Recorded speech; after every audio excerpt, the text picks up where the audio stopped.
دغه غونډه چې په دور بابا ولسوالۍ کې جوړه شوې وه پر مهال ننګرهار والي حیات الله حیات، د ولسمشر ستر سلاکار قمرالدین شینواري، د ولسمشر سلاکار همایون شینواري او د مرکز څخه راغلي بېلابېلو وزارتونو استازو د دور بابا او غنخیل ولسوالانو پوهنې، سکتوري خدمتونو، ښار جوړونې، عامې روغتیا، کرنې او مالدارۍ، کلیو پراختیا او بیارغونې، ترانسپورت او یو شمېر نورو ادارو مسؤلینو او استازو او د امنیه قومندانۍ مرستیال هم شتون درلود. د دور بابا سرپرست ولسوال خان انور، قومي مشرانو همیشه ګل مسلم، ظاهر الله ظاهر، حاجی کوثر خان، ملک شیرپاو، قاری عبادت الله عادل، اولیاء خان او نکمل شینواري د خبرو پر مهال د دور بابا ولسوالۍ د امنیتي وضعیت او د محلي مسؤلینو سره د خلکو د همکارۍ څخه ډاډ ورکړ. دوی همداراز دور بابا ته د غځېدلي سړک د جوړېدو، پوهنې مدیریت او 14 ښوونځیو ته د ودانیو جوړولو او 11 ښوونځیو کې د پاکو اوبو سهولتونو برابرېدو، کلینیکونو د زیاتوالي او ګڼ شمېر نورو برخو کې د پروژو د پلي کېدو غوښتنې وکړې.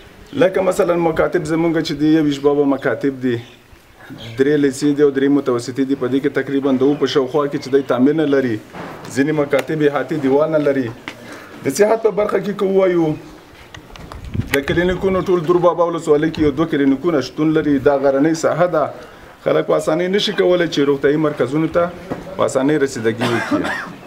دغه ولسونو دغه خپله منطقه د افغانستان ګڼلې او دا یې د ځان ګڼلې ساتنګ آمدې کا. د پخوا وختو کې په شینواري نفوسي نه وه، بې نفوسۍ نه یا په دغه خپل شلخي ټوپک باندې دغه سرحدونه ساتلي. موږ په دور بابا ولسوالۍ کې 21 بابا ښوونځي لرو چې د دې د جملې څخه د معرف مدیریت موږ تعمیر نه لري او نه داسې کوم ځانګړی ځای ورته په پام کې نیول شوی دی. دا مو غوښتنه ده چې د معرف مدیریت دپاره زموږ دپاره یو ځانګړی تعمیر جوړ کړلی شي. همدارنګې 19 بابا مکاتب زموږ د څښلو صحي اوبه نه لري او د دغه اوبو د ستونزو سره مخ دي.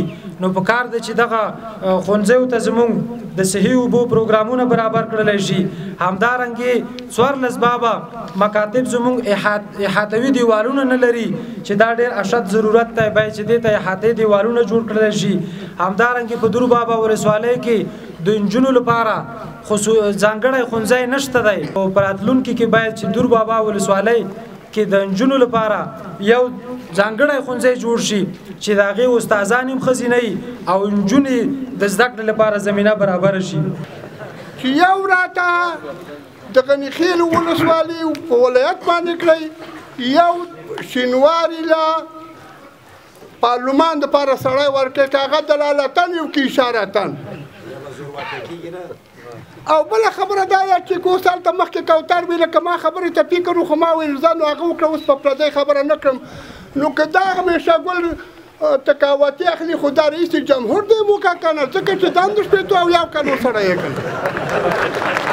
زموږ د شینوارو د شپږو ولسوالیو شینوارو ځوانانو دا یو پیغام بم رئیس جمهور ته ورسوي چې دغه کوم ټیم تا ننګرهار ته رالګلی باید دا بدل نه کړي، ځکه دا شینواري قوم ته په خیر دی.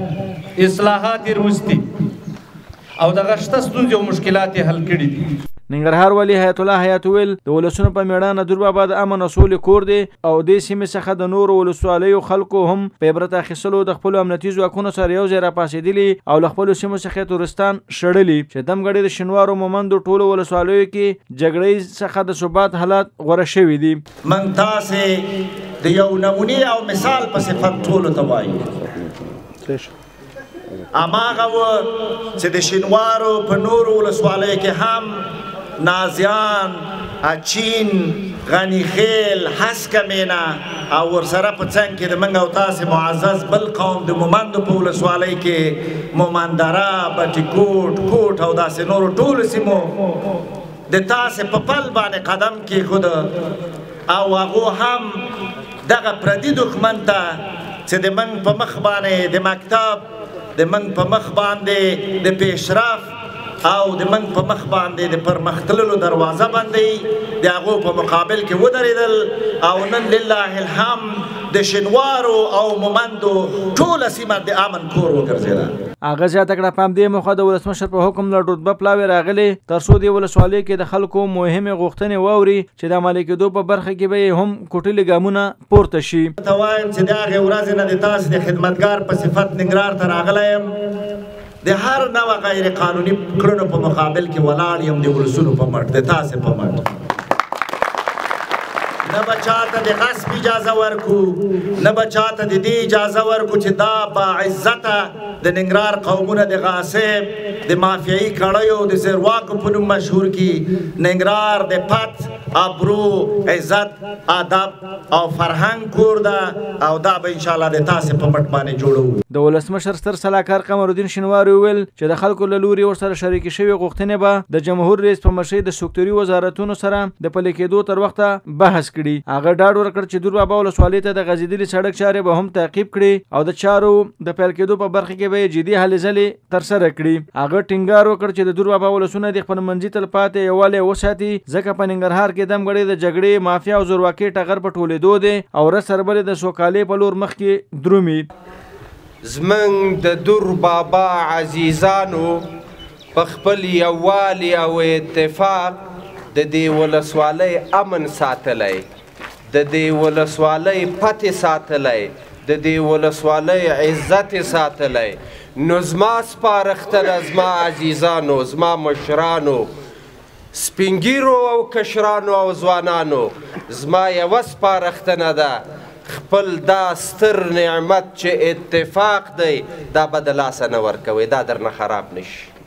نن الحمدلله په دور بابا کې هو پخوا هم امن و، د شینوارو په هغه ولسوالیو کې چې امن نه و بدمرغي وه، هره ورځ د ویر او ماتم ټغر خور و. نن الحمدلله په هغو ولسوالیو کې امن راغلی دی. د ننګرهار د والي وینا الله خوږیاڼي په راتلونکي کې د بېلابېلو ادارو له لوري پلي کېدونکو پروژې شریکې کړې او زیاته کړه چې په نوي کال کې به د ګوډکو روغتیایي مرکز اساسي روغتیایي مرکز ته ارتقا وکړي او د منظورې شوې ودانۍ د جوړېدو چارې به هم پیل شي. همداراز به د تصوبي په سیمه کې هم یو نوی روغتیایي مرکز جوړ شي. نوموړي زیاته کړه همداراز به د کلو پراختیا او بیارغونې ادارې په چوکاټ کې د نږدې 8.5 میلیونه افغانیو په لګښت 8 پروژې چې پکې سړکونو، پاک اوبو برابرول، برېښنا او د کرنې په برخه کې دي پلي شي. همداراز په نوي کال کې د 9 مکتبونو د ودانیو جوړولو څخه هم خبر ورکړ. د والي ویان ویل د ښار جوړونې ادارې له لوري به ډېر ژر دور بابا مرکزي لیسې د ودانیو جوړولو چارې پیل شي. همداراز به د کرنې ادارې له لوري 50 جریبه باغونه، د سبزیجاتو او غلجاتو 40 نمایشي قطعې جوړې او 1200 بزګرانو ته به د کرندو په برخه کې روزنه ورکړل شي.